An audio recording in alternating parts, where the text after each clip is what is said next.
আপনারা যারা মেসির ৮টা ব্যালন ডিওর দেখে রোনালদোকে নিয়ে ট্রল করেন, তারা একটু ঠান্ডা মাথায় চিন্তা করে দেখুন মেসির ওই অর্জনের পেছনে নেইমার, সুয়ারেজ আর জাভি ইনিয়েস্তাদের অবদান কতটুকু।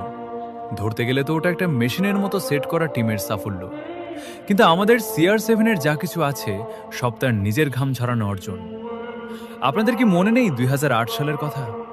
আপনাদের কি মনে নেই ২০১৮ সালের সেই অবিশ্বাস্য পারফরমেন্সের কথা? এই মানুষটা যেখানেই গেছে একাই ইতিহাস পাল্টে দিয়েছে। কারো দয়ায় নয়, নিজের দমে রাজা হয়েছে সে। আচ্ছা, একবার ভেবে দেখেছেন, রোনালদো যদি নিজের দেশ পর্তুগালের মায়া ছেড়ে ব্রাজিল বা ফ্রান্সের মতো টিমে খেলতো, তবে হয়তো আজ ওর জার্সির পাশে আমরা ৩টে বা ৫টা বিশ্বকাপ জলজল করতে দেখতাম।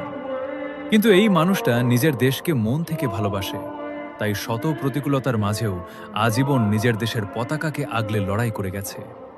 মনে রাখবেন, ট্রফি গুনে খেলোয়াড় চেনা যায় না, কলিজা দেখে রাজা চেনা যায়। He is the only king